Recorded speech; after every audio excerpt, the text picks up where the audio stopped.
পশ্চিমবঙ্গ থেকে গ্রেপ্তার করা হয়েছে কাশ্মীরের জঙ্গিকে। বর্ধমানের রেনেসা হাউজিং থেকে কাশ্মীরের জয়ীশ জঙ্গিকে গ্রেপ্তার করা হয়েছে হামিম মণ্ডল। এই সেই হামিম মণ্ডল যার ছবি দেখতে পাচ্ছেন। এসটিএফ এর হাতে ধৃত জঙ্গি এই হামিম মণ্ডল জিম করতেন, একেবারে সেই ছবি, জিম করতো সেই ছবি দেখতে পাচ্ছেন। হামিম মণ্ডল যাকে ইতিমধ্যে গ্রেপ্তার করা হয়েছে, জয়ীশ জঙ্গি হামিম মণ্ডল বর্ধমানের রেনেসা হাউজিং থেকে গ্রেপ্তার করা হয়েছে।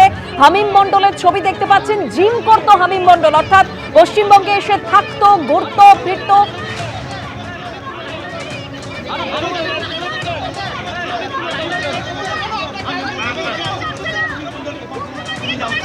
গ্রেপ্তার জয়ীশ জঙ্গি হামিম মণ্ডল। ধৃত জঙ্গির কাছ থেকে মিলেছে মুখ্যমন্ত্রীর লোকেশন, ফলো করার নির্দেশ, মোবাইল চার্ট। মুখ্যমন্ত্রীর উপর ছিল কি জঙ্গি হামলার ছক? বেঙ্গল এসটিএফ এর হাতে গ্রেপ্তার পুলওয়ামা হামলায় জড়িত সাজ্জাদ ভাট ঘনিষ্ঠ এই জয়ীশ জঙ্গি হামিম মণ্ডল, যার 14 দিনের পুলিশ হেফাজতের নির্দেশ দেওয়া হয়েছে।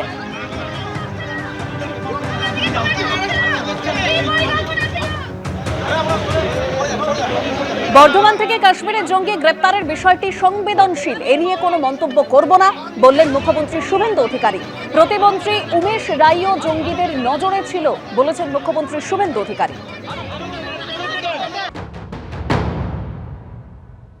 It's a very sensitive issue. এটা ইন্টারন্যাশনাল কানেকশনের বিষয় আছে, ন্যাশনাল সেফটি সিকিউরিটির বিষয় রয়েছে। ইনিশিয়ালি এটা নিয়ে আমার অন্তত কিছু বলা উচিত নয়। এটা এসটিএফ ডিটেলসে বলবে। আজকে পিসি নেবে বর্ধমানে, তারপরে তাদের কাছে এলে তারা আরও ইলেকট্রনিক ডিভাইসগুলোকে অ্যাসেসমেন্ট করতে হবে। এটা তো ন্যাশনাল সিকিউরিটি আমার একার কথা নয়। Honourable prime minister, honourable HM home minister নবান্নে তো এসেছিলেন 2022 সালে। কেন এসেছিলেন? এখানে পূর্বাঞ্চলে 4টে CMকে নিয়ে মিটিং হয়েছিল, রিজিওনাল মিটিং। কিন্তু আমরা যখন উনি লেফট করছিলেন, সিঅপ করতে গেছিলাম আমি এবং ডক্টর সুকান্ত মজুমদার, আমরা জিজ্ঞেস করেছিলাম যে আপনি ওখানে চলে গেলেন, ওনার সচিবালয়, ওনার সঙ্গে মিটিং করলেন। আমাদের একটু অভিমান ছিল। উনি আমাকে বলেছিলেন দেশের ইন্টারেস্ট আগে, রাজনীতির উপরে। আমি গেছিলাম মাননীয় মুখ্যমন্ত্রীর কাছে জমি চাইতে, সীমান্ত সুরক্ষা প্রয়োজন। আমরা ওনার যুক্তির কাছে মাথা নিচু করেছিলাম। আবার উমেশ রায় অলসো এই স্ক্যানারের মধ্যে ছিল, বাকিটা আমি বলছি না। বেঙ্গল এসটিএফ এর হাতে গ্রেপ্তার পুলওয়ামা হামলায় জড়িত সাজ্জাদ ভাট ঘনিষ্ঠ এই হামিম মণ্ডল। এ বিষয়ে আমরা এই মুহূর্তে কথা বলবো। আমাদের সঙ্গে রয়েছেন কর্নেল পৃথ্বীরঞ্জন দাস। কর্নেল দাস, এর আগে সাদরাটির ঘটনা, তারপর ক্যানিং থেকে এক কাশ্মীরি জঙ্গির গ্রেপ্তারের ঘটনা, আরো পিছনে চলে গেলে 2014 সেই খাগড়াগড় বিস্ফোরণের ঘটনা, আর এই আজকের এই বর্ধমানের ঘটনা। কোথাও গিয়ে কি এই যে জঙ্গি কার্যকলাপ বা তারা এখানে এসে থাকছে, খাচ্ছে, ঘুরছে ফিরছে, মানে পশ্চিমবঙ্গকে যে তারা সেফ প্যাসেজ হিসেবে ব্যবহার করছে, এই প্রশ্ন আরো একবার জোরালো হয়ে উঠছে।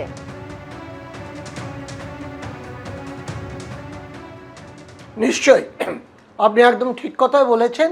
তবে আজকের যে জঙ্গি ধরা পড়েছে, তার সাথে আগেকার যেসব জঙ্গি ধরা পড়েছিল সেইটার সঙ্গে একটা মূলগত পার্থক্য আছে। আজকের যে জঙ্গি, সে হয়তো এই সময় ধরা না পড়লে আর কিছুদিনের মধ্যে একটা বড় ধরনের অ্যাকশন করে বসতো। কারণ এর যোগসূত্রটা যদি আমরা দেখি, সাজ্জাদ খান বলে যে একজন আছেন, যে পুলওয়ামার ঘটনা ঘটিয়েছিল, সেখানেও একজন আদিলদার নামে একটি 19 বছরের ছেলেকে দিয়ে সিআরপিএফের কনভয়ের মধ্যে গিয়ে সিআরপিএফের বাসের উপর বিস্ফোরণ ভর্তি গাড়ি দিয়ে হামলা করেছিল। ওটাকে ওরা বলে ফিদাইন অ্যাটাক, সুইসাইড অ্যাটাক। আমাদের 40 জন সিআরপিএফের জওয়ান মৃত্যু হয়। এবং সেই সাজ্জাদ হোসেনের ঘনিষ্ঠ হয়ে উঠেছিল এই হামিদ মণ্ডল, যাকে এখানে ও পাঠিয়েছে। এবং ওর কাছে যেসব তথ্য পাওয়া গেছে, যে আমাদের বর্তমান মুখ্যমন্ত্রীর গতিবিধির উপর তাই নজর রাখছিল। এবং টাইমলাইনটা দেখুন, জাস্ট 2 মাসে বা 1.5 থেকে 2 মাস আগেও এসেছে।